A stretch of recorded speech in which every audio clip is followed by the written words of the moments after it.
As mentioned, this was partially a presentation that was given at Midwest. However, we are going to expand on it a little bit today, talk about several amino acids as compared to just one.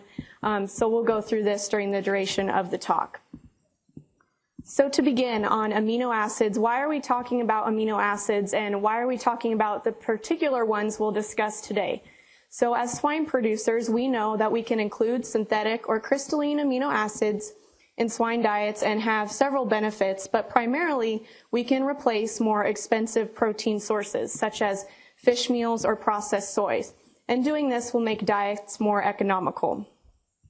This also allows us to keep a maximum on soybean meal in nursery diets, which for any veterinarians in the room, this would be of interest. As we know, overfeeding soybean meal to the young pig can cause increased incidence of digestive upsets. Furthermore, we're investigating these amino acids because in recent years, more have become available in commercial quantities, where in previous years, maybe it was just lysine and threonine and methionine that were available, but now we can afford to put tryptophan and valine into these diets. So we're replacing even more specialty proteins. Furthermore, the antibiotic-free trend also has some systems searching for animal protein-free options, and as we replace those intact protein sources, we must fortify these diets with the synthetics. That being said, the current literature in amino acid work maybe lacks two areas. The first being research where pigs are fed below their lysine requirement.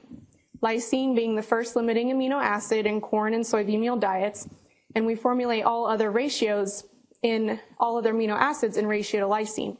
So it's important when we're investigating another essential amino acid that we really understand the lysine requirement and that we feed it in a marginally deficient setting so that we can see the full range of the effects of that amino acid and not over or underestimate it. Secondly, there's been an improvement in statistical modeling techniques that we'll talk about a little bit later in the presentation, but we apply several mixed models to the data and have an objective way to identify which model fits the data the best. So an improvement in this area. That being said, the objective of these three experiments we'll talk about today was first to identify the standardized ileal digestible, or SID, lysine requirement for a 7 to an 11 kilogram nursery pig. So this is a typical phase 2 nursery pig, about 15 to 25 pounds, probably been in the nursery for about a week, and is just coming off maybe that first pelleted diet. Once we validated this requirement, we would then look at two amino acids, valine and isoleucine. Now these amino acids are of importance, especially in the nursery, because they're branched chain amino acids. And what we know about these is that they have the ability to affect feed intake. So during a time when it's very critical that pigs are getting feed, we need to make sure that we're not deficient in these branched chains because they will eat less feed. That being said, we'll move into the lysine study, and we'll talk about materials and methods on this one. And for the next two experiments, we'll primarily focus on results, as all these trials were designed in a similar fashion. So we used 300 nursery pigs with 5 pigs in a pen and 10 replications per treatment. And they were weaned into the nursery and on a pelleted starter diet for about 6 days, where then the pens were placed on treatment in a completely randomized design. There were 6 treatment diets, and they ranged from 1.1 to up to 1.6% SID lysine. The current NRC lists about a 1.35 requirement for the pigs of this weight range, and the PIC nutrition guide lists about a 1.46. So you can see that we have ranges on both sides of that requirement, and this will allow the data to be modeled in the best way possible. Diets for the lowest and the highest treatments were first made at the feed mill and then blended in a summit blending process to eliminate potential discrepancies during the feed manufacturing. And all of these diets would have been fed in meal form. Pigs were on these treatments for a 2-week period, 14 days, followed by a common or a typical phase 3 diet for another 14 days. They were weighed every 7 days to track intake and performance. And for this time's sake in this discussion, we'll just talk about those 14 days when diets were fed, treatment diets were fed, and this is where we perform the modeling also. So that's where we're mainly interested in. To touch on how the stats were analyzed, first, a base model was formed using Proc-Glymix and SAS. Then, according to procedures detailed by a recent Journal of Animal Science paper by Gonsalves and others, we would then apply heterogeneity of variance where applicable, and then apply 3 mixed models. And these would have been the quadratic, the broken line linear, or the broken line quadratic. And when these models were run in SAS, a value was generated called the Bayesian Information Criterion, or the BIC. And what this is kind of a shift away from maybe the typical good measure of goodness of fit, or the R-squared. And the BIC is really just better in a mixed model environment. So these are the advancements that we're talking about. Looking at the lysine results, again, we're talking about that 14-day period when experimental diets were fed. You can see that for average daily gain, there was a linear effect, much as we might expect with lysine, where it improved, average daily gain improved all the way up through the highest levels. However, you'll note that the margin of change was really greatest up to about the 1.4 level, with kind of a numeric plateau thereafter. So this kind of relates back to that requirement we discussed at about a 1.35, 1.4 lysine requirement. As we would expect, there were no differences for average daily feed intake. And finally, another linear response in gain to feed. Remember, gain to feed, a higher number would be better. So improvement really greatest up to about 1.4% again, and then a plateau thereafter. Now we're going to discuss the modeling results, and to set up how these models are displayed, the treatment level will be across the bottom, so our lysine treatments with our growth performance on the y-axis.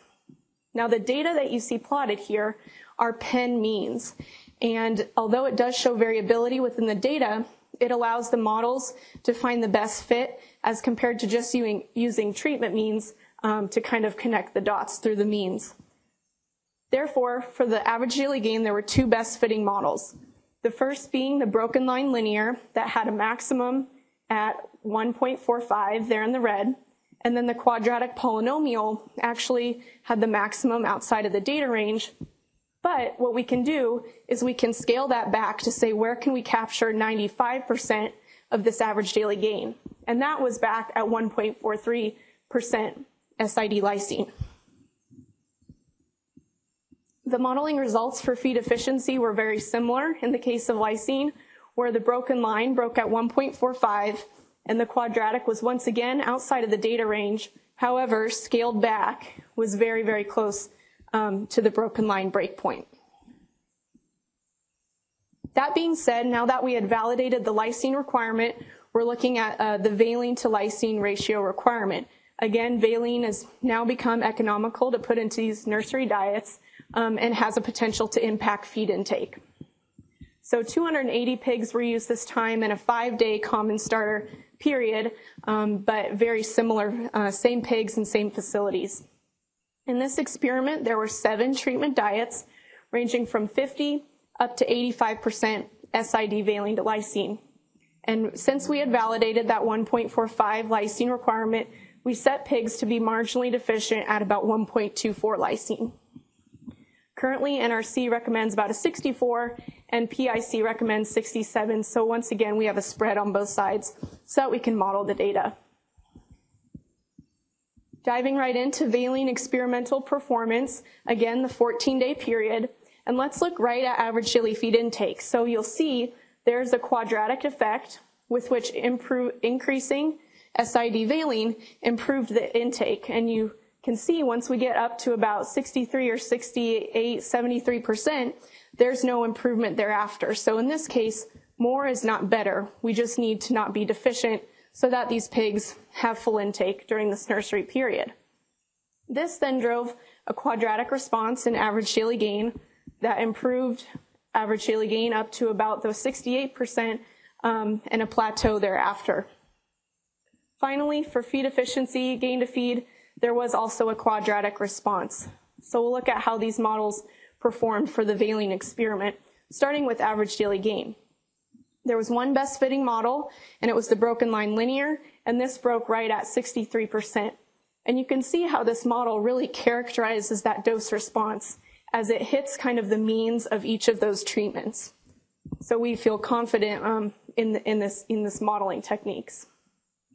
Next, for average daily feed intake, the quadratic was the best fit, and this was much higher at about 74%.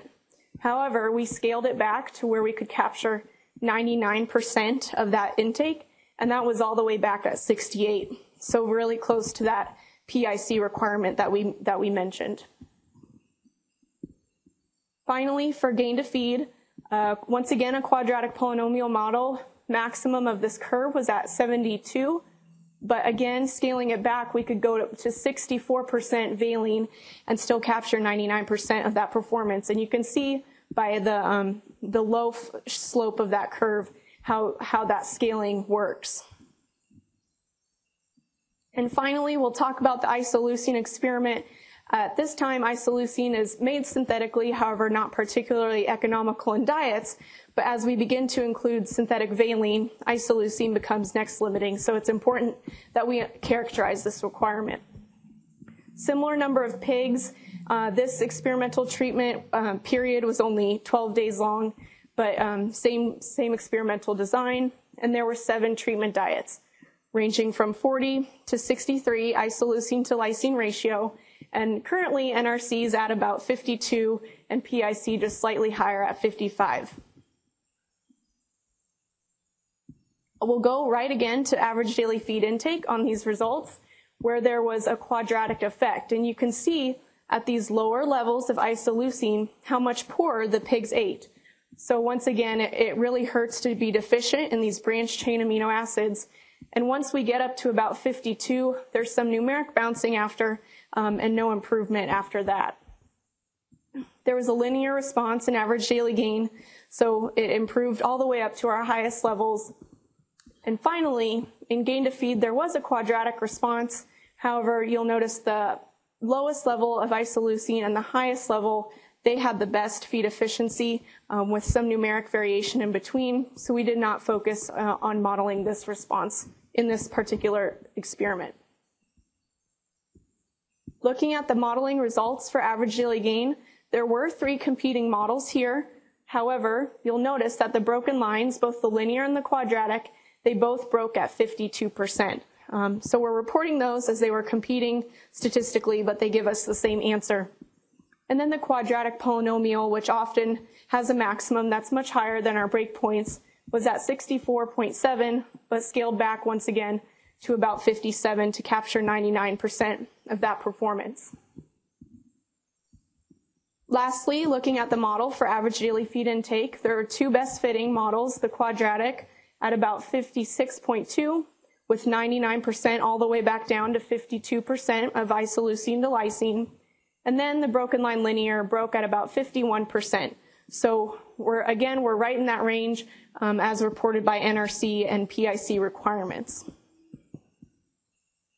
That being said, you can see that these results are heavily dependent on 2 things. First being the models that ended up being selected as competing fits. Oftentimes the quadratic was slightly higher than the broken line.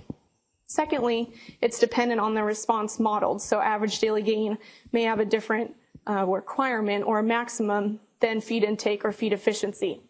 But it's the benefit of these models is they allow us to see where we can capture different ranges of the performance and scale it back so that we can create the best economic scenario for the producer. So when we create these models and generate response surfaces, we can then incorporate other factors of our production systems into the decision-making process. So we'll end with an example of what I'm talking about in these decision-making tools. These models really lay the groundwork for something like this, which is an economic tryptophan calculator on the K-State Swine website, where you would be able to enter your production goals and parameters, and this calculator would calculate the best tryptophan to lysine ratio for your particular scenario. So laying the base work with these models allows us to create tools that we can apply directly in production systems.